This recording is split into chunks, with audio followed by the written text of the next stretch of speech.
Here's Whiteboard Wednesday. Dai-Shihan Miller here from Warrior Concepts here in East Central Pennsylvania here in the U.S. So anyway, got another good one for you this time. At least I hope so. Anyway, let me arrange my notes here. Make sure they're in the right order. Anyway, all right. So got the board all set up, all set. Hopefully you can see it. I know if you're watching on a phone or something like that, it might be a little bit tiny. But anyway, we'll just keep on moving, right? Okay, so this time we're going to be talking about ninja stick fighting, right? Ninja this, ninja that. Everything's ninja. Everything's tricky. Yeah, I know, but there's a huge difference. Okay, so what we're really looking at is the hidden power in this stuff. Okay, so I have a question. All right, we're going to start this off with a question. If one of the primary principles in the ninja's combat arts is that your technique should be hidden, right? That things are not what they look like. So our opponent's assumptions, whatever he thinks is going on, it's not it, right? So they're always going to be wrong about what they think they see, about what they think we're doing, all that kind of stuff, right? If that's a primary principle, then why do students coming to this art or trying to learn this art think that they can just figure things out by either one, accepting what they see, right, and or using their past conventional fight, self-defense, whatever knowledge and experience to translate what they think they see, right? Part of this training is being able to learn not just how to do the technique, but what it looks like, right? So even for us, right, one of the things I had to understand coming up through the training was that whatever I thought my teacher was doing when they were doing Ninpo Taijutsu, not Budo Taijutsu, Ninpo Taijutsu, right? There's a difference. Whatever I thought they were doing wasn't it, right? Wasn't it. So one of the reasons why we do that is because, well, nin, right? The idea of surviving, the idea of overcoming overwhelming odds, right? This art was designed so that the underdog, the person who was supposed to lose, right? Because the other guy's bigger, faster, stronger, he's got the bigger army, whatever, right? You could win. And that's the allure for most people. But if that's true, then why do people keep trying to do this like it's just another martial arts option among martial arts options? It just boggles the mind, right? Now, I say that having been that guy a long time ago, so I can certainly relate, right? I mean, it's not our fault. Ego wants what ego wants, right? And there's a whole bunch of other people out there who've made up their own ninja system, whatever, because they got a bunch of pieces of information and, well, you just a bunch of stuff mixed together. Yeah, okay. Anyway, so it's whatever. So here's a problem. This problem was actually highlighted in a recent class. One of my guys, Lee, he was on the virtual side of things, and we were covering, I think the class was on controlling their consciousness, right? So this was based on a Whiteboard Wednesday we did a couple of weeks ago. If you're on YouTube, just go to the live tab and you'll find it, right? Controlling his consciousness. So we were discussing these things and how this is going way beyond technique, okay? So what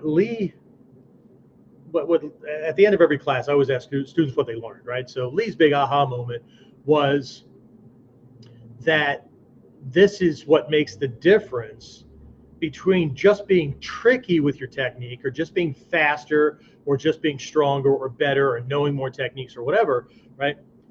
This is what allows me to get an edge on somebody, right? And we were talking about thinking, the way we think, okay?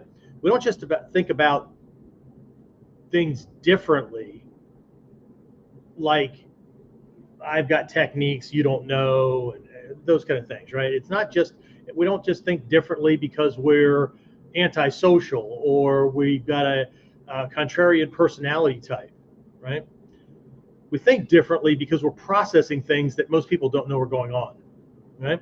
And so the question I left Lee with was, if you're dealing with somebody who knows what you know, let's say we got somebody that's gone through this art and they get to a certain level, right? They know everything that I've learned, skill-wise, technique-wise, or whatever, right? How do you beat that guy? How do you beat that person? Okay? You got to have other things, right? So again, things are not what they seem to be, right? And so here we are approaching this again. Okay, so the focus is on stick fighting, but this really crosses all kinds of boundaries, any area of our training. Okay, so but here's a problem that I see with most students, especially Western students.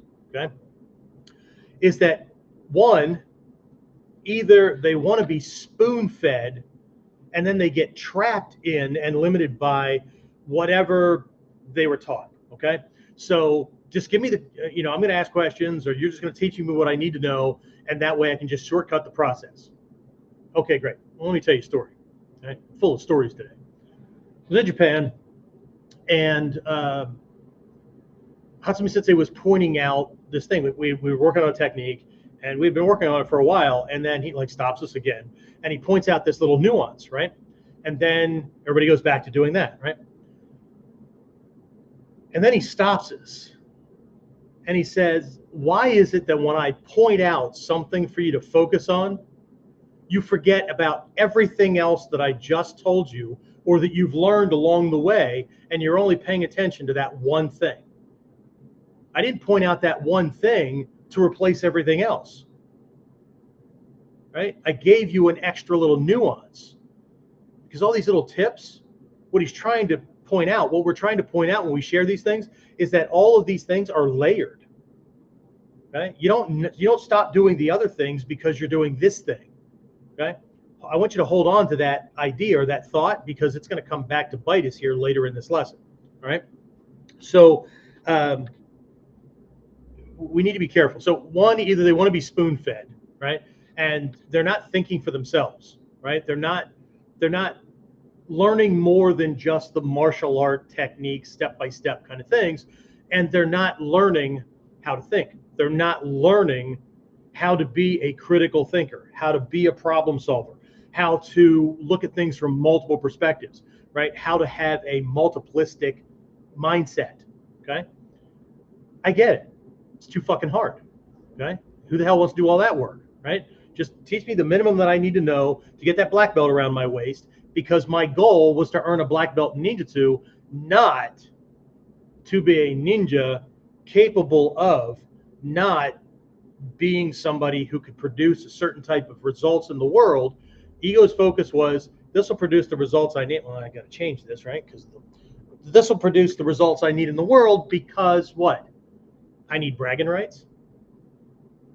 Okay? So remember, your goal defines your training. It also defines your limits. Okay? So either they want to be spoon-fed, or they confuse their own limited experiences, right? Or choices or preferences or whatever, for the way that everybody else does it. Right? In psychology, this is called transference.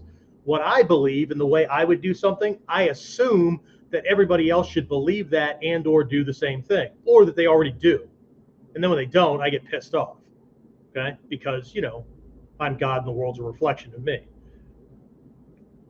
Not me, I'm speaking in first person terms for this other jackwagon.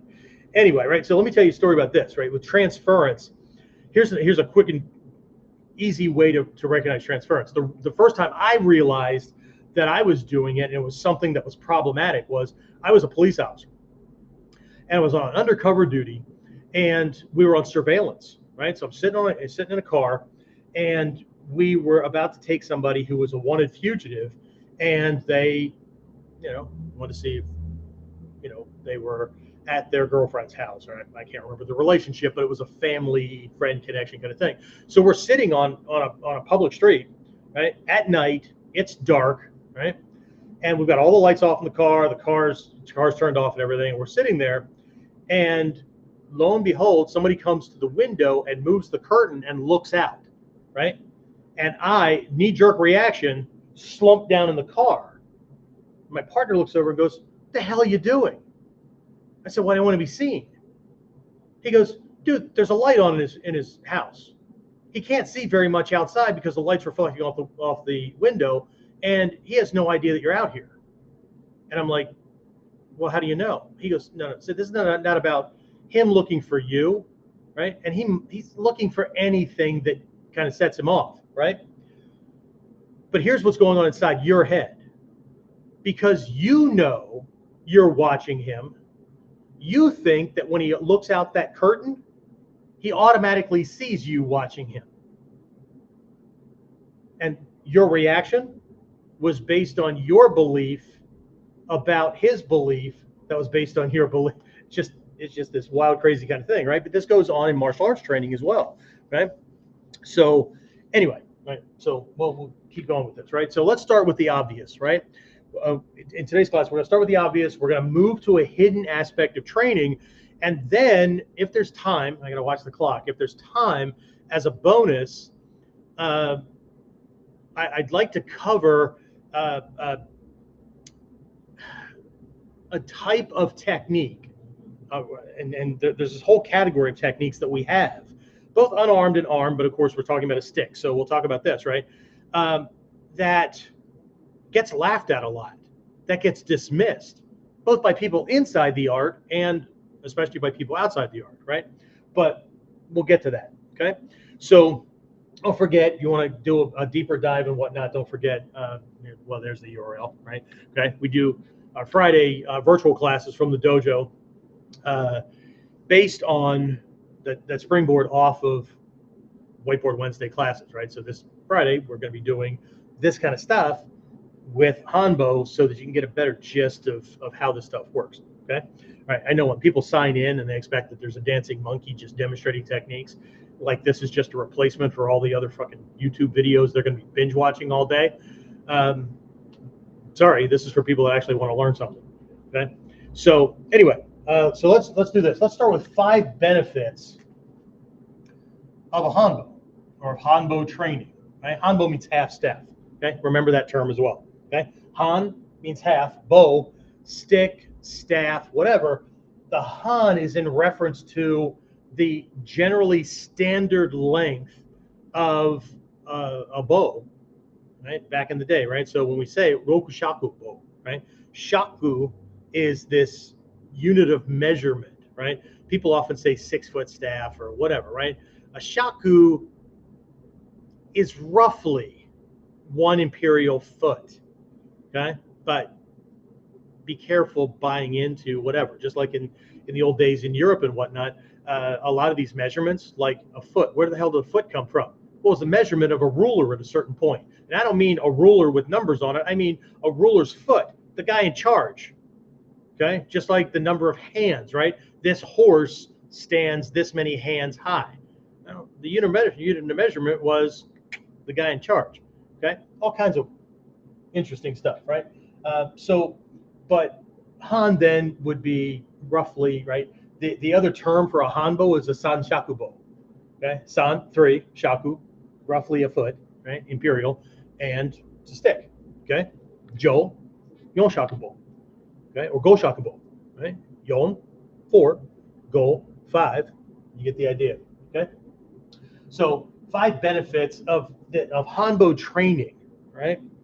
And again, we're just gonna gloss through these things because, again, people tend to compartmentalize their training. I'm going to talk about this again here in a bit, but they tend to compartmentalize their training, and so a Hanbo's a Hanbo, and a Joe's a Joe, and a whatever. Okay, and I know they're similar because they're in the stick category, but in their head, they're really differentiating these things. Okay, same thing. A Hanbo's a Hanbo. They do all this training, and then they end up getting in a scrape out on the street, and there's shit laying around that they could grab that's generally the same thing. But see, that's a piece of 2x4. That's because they think about it when they're doing things like this, but it never really gets seated in deep consciousness or in muscle memory, right? It's just a theoretical right? I know that lesson. Yeah, well, you may know it in your head, but you don't do it with your body.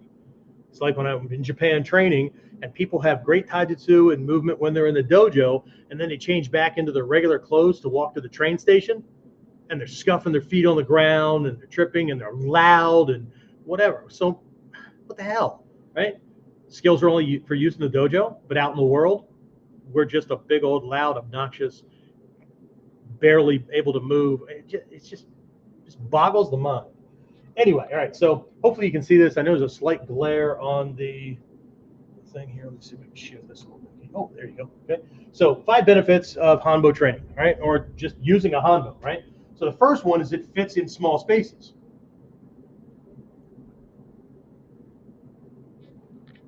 Right? Distance is a huge principle in this art, right? 3 basic principles are mai, right? Distance, okay? Ritsudo, timing, and kotsu, essence or the essential nature of something. So what are the principles and concepts that are driving that thing? What is the purpose of it? Those kind of things, right? Second one is it's underestimated for its power. Underestimated. Right?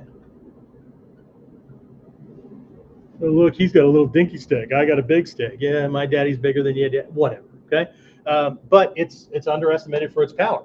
Right. It's another benefit is it's easily disguised.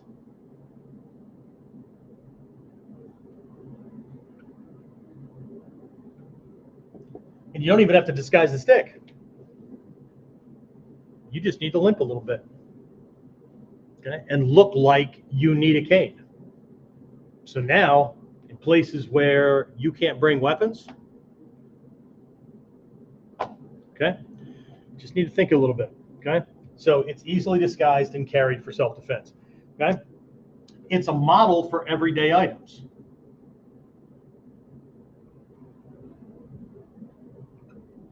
Everyday items. Okay, it's not just a Hanbo. Okay, broomstick handle. It's a piece of wood that was laying around. It's my kid's baton, right? When they were growing up, right? My daughter did cheer stuff and all that, so she had these batons, whatever, right? Okay, so it's a model for everyday items. Okay, and they can conceal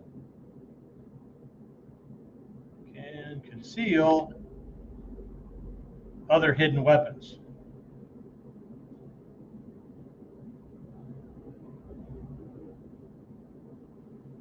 Okay, Mitsubishi blade, whatever.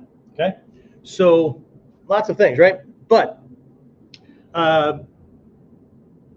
here's the other thing: if I train with a Hanbo, I won't ignore that broken piece of a longer weapon, pull cue, whatever, right? That gets broken and he's suddenly satisfied because he broke my weapon, right? And then he ends up being surprised because I can use this small piece just as easily as I could use that big piece, right? So by doing this, we don't get caught up in the fact that, oh, it broke, or my Hanbo got broke. Okay, so if I learn to use a kobo or shobo, right, these smaller kind of things, right, all the way down to kubutan, whatever, doesn't matter how it got broken. Okay, I'm not freaking out because okay, this is what I got, great. Okay, one of the mindsets I was taught by one of my teachers was when something like that happens that would stop most people, you go, great, it's exactly what I wanted. Thanks a lot. And you just keep on going, right? Freaks people the hell out, okay? Because they expected you to now see it as a disadvantage, but shit, now I have to wield this long piece, okay? And you have to get closer to me. Okay? It's kind of like a quote that was attributed on an online meme, and I shared it by Bruce Lee. I don't know if he said it. I haven't had anybody point out that he actually didn't say it. Somebody else said. I don't give a shit. Okay, it was an expedient, and it was the mindset that mattered. It's kind of like when I pass on a quote, and somebody will dive on the guy who said it and go, you know what kind of person he was? How does that change the truth of the statement? How does that change that? Okay? We wouldn't have freaking interstate highways if it wouldn't have been for Adolf Hitler inventing the Autobahn system, or it was his brainchild and other people worked it out, right? Okay, so if we're going to nix everything because of the person and all the other bad stuff they did, I'm not pro Adolf Hitler. Don't have to be, but that was a pretty cool freaking invention. Otherwise, we'd all still be taking side roads. Okay, so but are we to tear up all of our highways because? No, and I don't disregard lessons of truth regardless of whose mouth they came out of. Okay, a ninja uses anything that serves them, period. Okay, so anyway, right, but so we're not ignoring these things. Okay, so anyway, let's keep on going. Okay, so that was the obvious, right? This was the obvious, or was it? I don't know. Might have been something on new that was there for you. If something popped out that you didn't think of or whatever, jot it down in the comments. Okay, keep it civil because I just laugh and then delete flaming shit because it doesn't serve anybody. Okay, people do that shit and they leave comments that make them feel good and they feel smug and it just serves their ego. But they're not going to use my platforms to serve their ego, right? I don't give a shit what people think of me. You're fat, yeah, and so, right? How does that change the lesson? Okay, you're bald, you're old, you're fat. I can't learn from you. Yeah, well, you're disrespectful. I don't teach students like that. So, I guess we're even. Except that I can lose weight and you'll still be an asshole. So, whatever. Okay. So anyway, that was the obvious, right? So let's take a look at the hidden aspect. Okay. Here's another problem. Again, I mentioned this earlier. People tend to compartmentalize their training, and a ninja needs to see relationships and crossover. Right? Knowing a little bit about history helps. Okay. So here's the thing. Okay. Historically, the Hanbo was a what-if weapon. It was relegated to a section of the scrolls and whatnot that were what ifs. Okay. In today's world, it's a primary weapon. You're going to find, right, our canes and walking sticks and whatnot are that size. You're going to find sticks and substitutes in your life, umbrellas and whatnot, that are just way closer to that size, more readily available than a 6-foot staff or a 9-foot spear or whatever, right? Okay.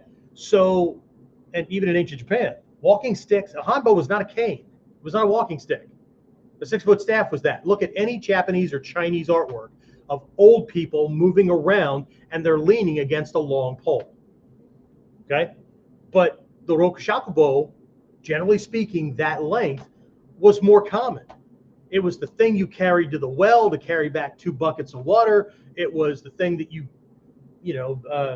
fended wild monkeys or tigers, or well, tigers weren't indigenous to Japan, but China, right? Fended off wild animals and stuff like that, right? Just gave you a greater advantage, right? And these people were much smaller. Average height of a person during the time when this stuff was organized and written down and all that, 4 feet 2 inches tall. Okay, imperial. Okay, so we're talking small child. Okay, so a hanbo for them, right, about my waist, my hip height, right? For somebody 4'2", shit, I'd have to have a stick like this to have a comparable size ratio if we're talking about hanbo stuff. So people don't consider that stuff either. But either way, right? It's all compartmentalized, okay? But here's the thing, right? In ancient Japan, the rokushakubo, the 6-foot staff, was the standard. It was the everyday thing. The hanbo was the exception. In today's world, again, it's backwards. You find more things that are cane height or length or whatever, brooms and whatever, right? You need to cross over to garden implements or things that you might find at work or laying around a construction site or a pool hall or whatever to find things that are closer to long staff length. So that's now the exception to the rule, okay? So we need to recognize these kind of things, okay? But here's where this gets interesting, okay? Remember what I said about compartmentalizing, right? If we were to look at hanbo kamae, okay?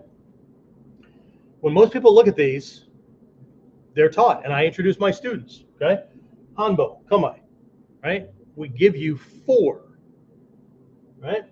So we've got these 4 that are here. I don't know if I can write that small, but we've got Kata Yaburi no Kamae, sometimes just called Hira, where you're holding it in 2 hands, it's running across in front of you, right? You've got Otonashi no Kamae, which means silent or quiet. Kata Yaburi means form breaking. Otonashi means silent or quiet, right? It's 2 hands, but the stick is behind you, right? It's silent or quiet because it doesn't look like you can do anything with it, okay? And then you've got this thing where it's either right in front of you, right here, or it's beside you and it's leaning in on your center line, right? So tate no kamae, that's not tate for people that are trying to pronounce Japanese with English spelling, tate, tate, okay? Which means shield, right? And then you've got this thing where it's right beside you, munen muso. That's your shizen with a hanbo, right? No thought, no action. Not guessing. The name points to a mindset, not the position of the stick. Okay? Tate points to the position of the stick. Munen muso points to the mindset and a very, very important critical principle that comes out of the Shinden Fudo school. Okay?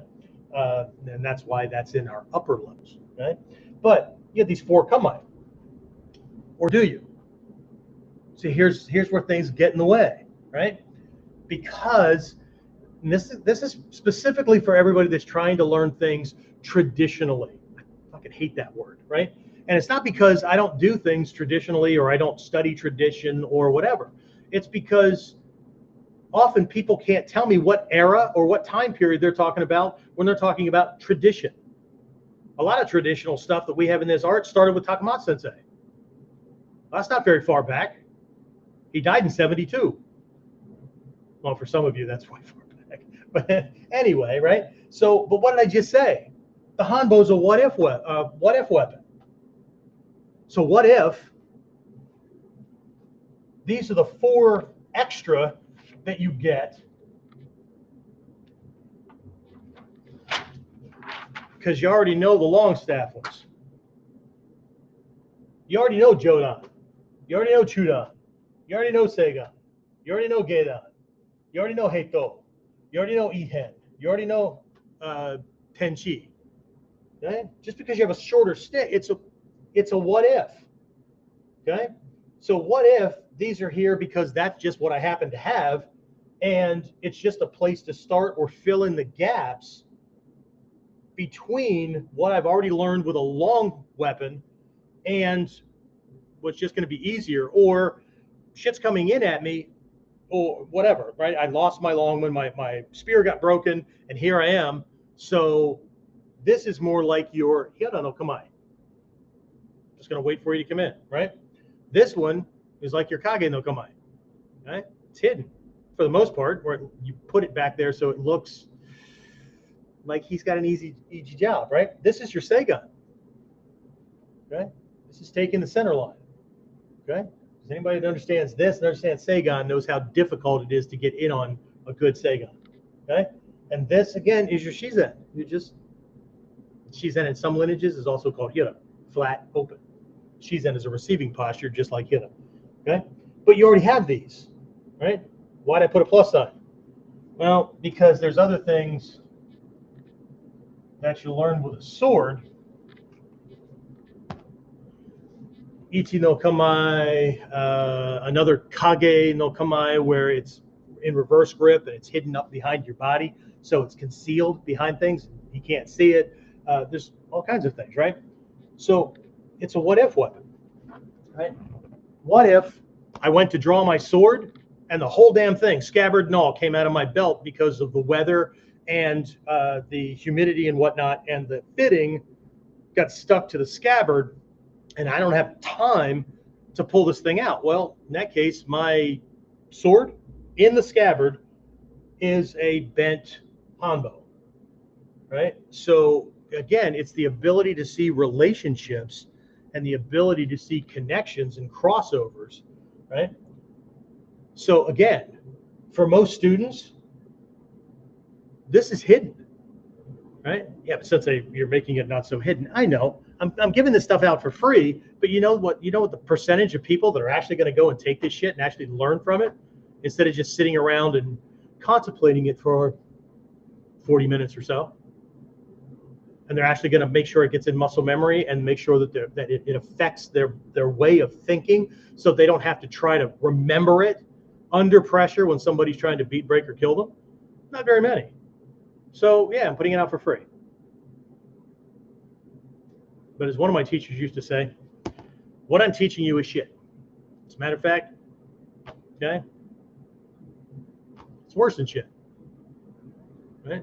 Because until you take it and do something with it and make it yours, it's worthless. Right? I've kind of adapted that. I go, look, you can have shit in one hand and this wish to know stuff in another hand, right? I wish I knew that stuff. I wish I had a black belt. I wish I shit in one hand, a wish in the other. And my contention is that the shit's more valuable because I can fertilize stuff with this. This wish is nothing until action's taken to make it real. Okay? So I don't have a problem with giving stuff away, right? It actually, between this and my Kuden, this is how I find my best students, because they binge watch this stuff or they listen to Kuden and then they contact me and that's what they tell me, right? I've gone through all that stuff, right? And what they say is, if that's what you gave away for free, holy shit, I can't imagine what else is behind the scenes. Okay? So anyway, all right. Let's do this. We got a couple extra minutes, okay? I didn't put anything up here, but I didn't make a space for it. So let's do this thing, right? With the stick grabs, right? This is a category of techniques. Just like when I demonstrate things, if you've seen my YouTube shorts or whatever, the wrist grab defense techniques are one of the most watched, and I make my shit based on what people search for. One of the most searched for search terms on Google and YouTube. So for all the people that say that shit never happens, why are people so worried about it? Okay? Are they just making it up? Is it just like a, I don't know, cultural delusion or whatever? Okay? But we have a whole category of techniques where some, they're grabbing you, right? So you can't use your stick as well. And in others, they're grabbing the stick. So we're going to talk about the stick grabbing ones, okay? But these things are often discounted as not real, okay? Nobody does that shit. Right? The number of times that I have heard, right, or that are in my comments or whatever, right? Nobody does that. That's fucking stupid, right? I can't remember a time that somebody ever grabbed me like that in a fight, or that I ever used a wrist grab in a fight. Well, great. See, here's that transference again, right? Because I've never done it. It's never done to me in my limited experience on this planet during these few short years. My assumption is that everybody else has done it. But here's an interesting fact, okay? And if I can find it again, I'll reshare it.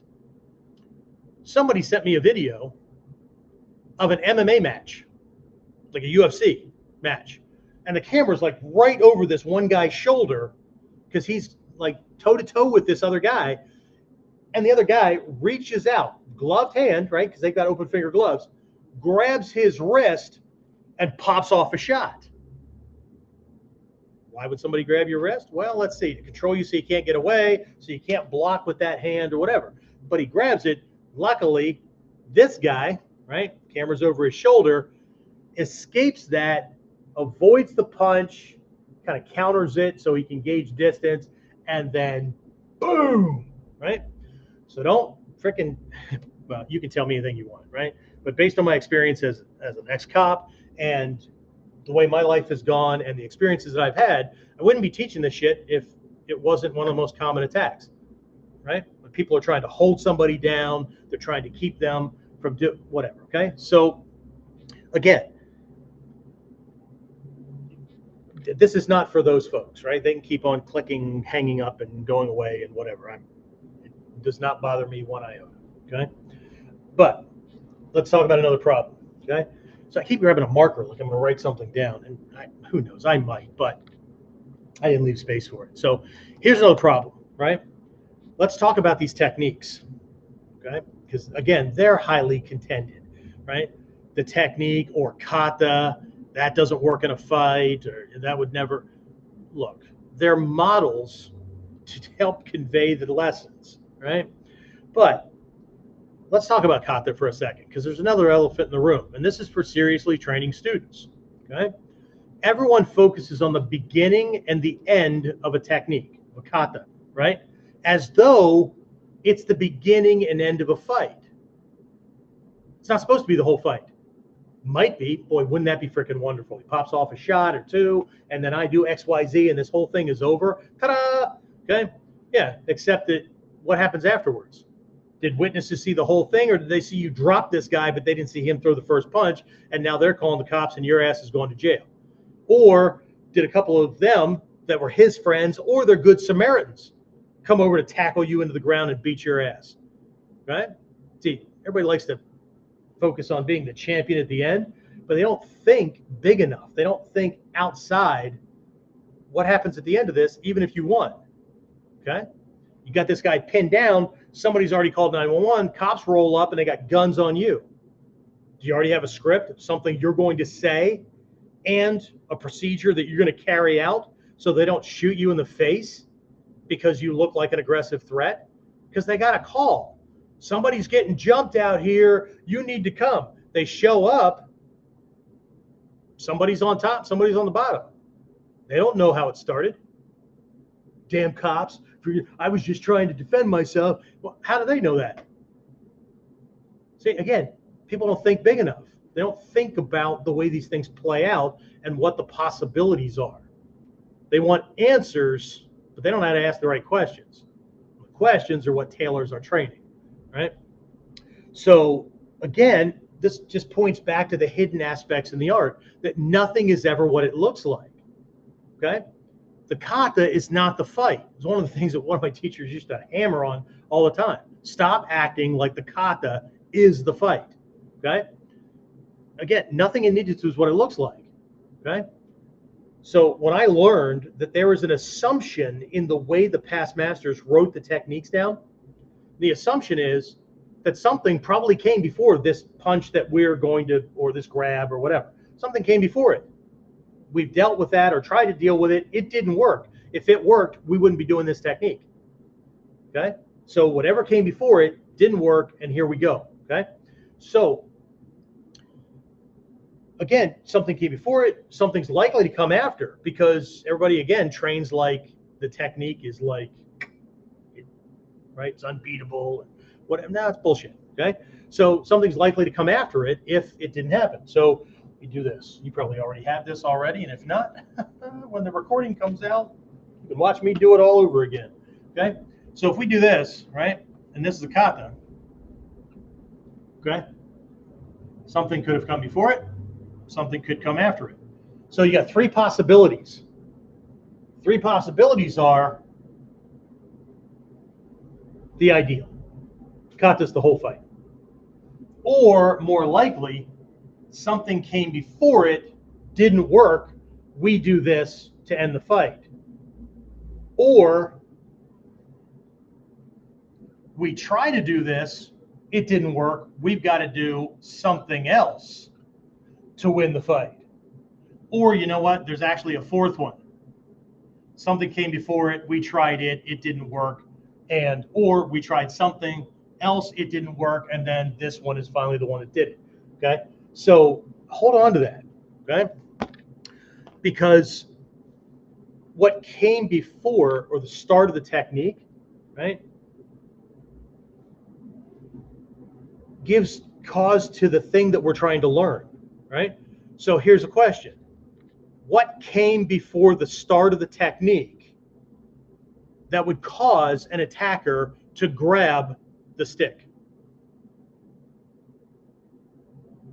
Okay, start thinking about those things. I'm going to give you four possibilities. Okay, four possibilities. One is dissuasion tactics, right? So he's trying to maneuver to come in here, and I got a stick, right? And I'm threatening, or I've already hit him on the hand a couple of times, right, to keep him at distance, and he grabs the stick to control it, so I stop fucking hitting him, or I keep poking at his eyes or whatever, and he wants to get that thing out of his face. Okay, so I've done something that makes him want to grab that. Okay, two, again, it's in his way and he needs to move it. Okay, so maybe I'm not stabbing at it, maybe I haven't hit him, but I'm keeping this thing out in front right? And at the ready, and it's in his way based on what he's good at doing. So he grabs it to do things, right? A third one is that he could grab it because he's going to try to control you. And this is true about any grabs. Wrist grab, clothing grab, bear hug from behind, whatever, right? There's only 3 reasons that somebody would grab you. Okay? Now, they can grab you in many different ways, and they can do any of these 3 things differently, right? But there's only 3 basic reasons somebody would grab you. They're going to push you someplace, they're going to pull you someplace, or they're going to hold you in place to do something else, or they're going to hold you in place so that his friend can do something else. Okay? So that's it. That's all you got. Okay? So maybe he's grabbing this to yank it to the side so it breaks my balance, and while I'm stumbling, he can drop his thing on me or slash my throat or whatever. Okay? Or however it's going to work. Okay? But those are 3 possibilities, right? Dissuasion, right? I'm doing shit to him with the stick, and he doesn't like that, so he grabs a stick so that stuff stops, right? I have it in his way, and it's an impediment to what he's trying to do, so he does it. Or it's his tactic. He's grabbing this thing to yank on me, to pull me, to push me, or whatever, so that, right? And that grabbing to control me could also be he's grabbing to take it away from me. Okay? So either way, right? He's trying to snatch it out of my hand, and then he's going to try to beat me with the stick. Okay? So interesting, right? But what could number 4 be? Right? Well, what about I just took his stick from him? Right? We just did a stick disarm because he came with a weapon and I was unarmed. It was a mutodori thing. Okay? He's trying to jam me up or whatever, and I get out of the way and I snatch it from him, and instinctively he reaches out and grabs it to keep control of it, to take it back. And so we have all these different techniques where he's grabbing a different way at different points on the stick because that's where he ends up. Okay? So, gee, I don't know. Muffin top? Why might somebody grab a stick? See, and here's the problem with most of these people that leave bullshit comments. They can't think big enough. But I'm not here to re-educate the masses. I know I put this stuff out for free, but you know how many people will last 40, 50 minutes, 60 minutes? Okay? So by the time they got to this lesson, it's not going to matter. I'm okay with them having their same beliefs, and you should be too. Don't try to re-educate the masses. Because if everybody knew what we knew, we'd need to know something else. Okay? Because it's the way of ninjutsu. You have to be able to think outside the box that everybody else is in. Okay? So, anyway, right? Again, you know what? I just had a thought. We'll take an extra second here. When we think about somebody having a stick and coming at it and whatnot, right? And so during the disarm, right? Let's say he's got this thing and he's just trying to do like a stomp and drag kind of riot cop kind of thing. He's going to shove the end of this into my gut. And I shift out of the way to start a disarm. What if instead of me thinking about taking his stick from him, right? What if I think, thank you very much for bringing my stick to the fight. I didn't have to carry it because I don't like carrying extra shit, right? And as soon as I put my hands on it, I then act as though I'm disarming him, right? He's grabbing my stick, even though it was his. See, again, this is not word games. This is a mindset. Thanks for bringing my weapon. But see, that mindset starts when he brandishes it, okay? That should be your primary mindset in any disarming situation. Thanks for bringing mine. I mentioned something when I got on my little rant about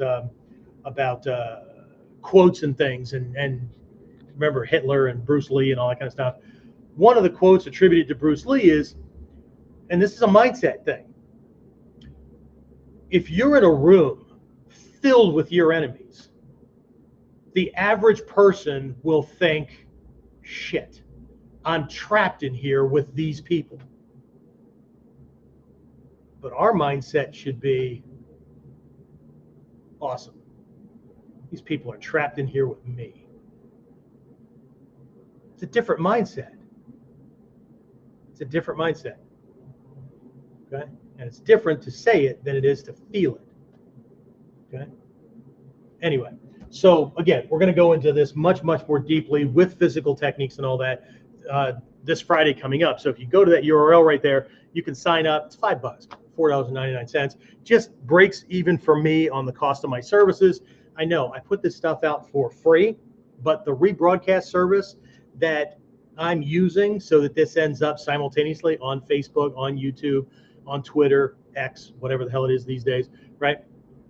Not free to me. Okay, so all I ask is that people help me break even on this stuff to keep doing free stuff. Okay, if you make it for class, great. If not, no harm, no foul. Hopefully, I gave you at least one decent thing in here to expand on your way of thinking about. It's not just stick fighting. This is not just a trick. There's a way more behind this than just a different style of using the stick or a different brand name, Marshall system, or this is my cool tricky thing. No, see, this stuff starts in his head and gives the reason for us doing it. It doesn't start in our head because we needed to be the cool kid on the block. Be careful being the cool kid on the block. Everybody else is going to want to take you out. Okay, so one of the ninja things for me is all the people that think you're fat, you're bald, you're old, you can't possibly teach me anything. Great. So I get to teach this stuff, but they don't take me seriously. So I don't have anything to worry about. And I don't have little fights with them online. So I don't paint a bullseye on my chest. I don't have to be looking over my shoulder. And even if I'm not worried about looking over my shoulders, I can't look over all my loved ones at the same time, because these cowardice assholes are less likely to come at me than they are going to come after somebody that I care about, and they'll try to hurt me incidentally. Right? So anyway, always things that we need to think about. Okay, so that's what I have this week. Hopefully I'll see you at the Friday training. If not, no harm, no foul. Hopefully I'll see you at some point in training. And it kind of reminds me, as we're doing this, we're only a couple of weeks away. We've got our annual Daikomyo-sai. It's coming up January 5th, 6th, and 7th, 2024. So if you're watching this later, you missed it. Okay, got a bunch of guest instructors and all that. You can go to onlineninjaacademy.com/events, and it's the first event listed. A whole bunch of things. A couple of my guys just gave me additional breakout sessions that they're doing. One of my guys is doing he's doing traps and improvised traps is what he's doing. He's doing traps, and another one is doing Bato Jutsu. So we don't call it Ei, right? It's the draw and cut, right? The difference between Ei Jutsu, generally speaking, the way we see it, and Bato Jutsu. Bato Jutsu is older. Ei Jutsu is what people tend to do when they're practicing drawing and cutting, and they have a stationary target. Okay, Bato Jutsu is doing that in a combat situation when shit's coming at you. So he's doing a breakout session on that. I got somebody else doing rope work.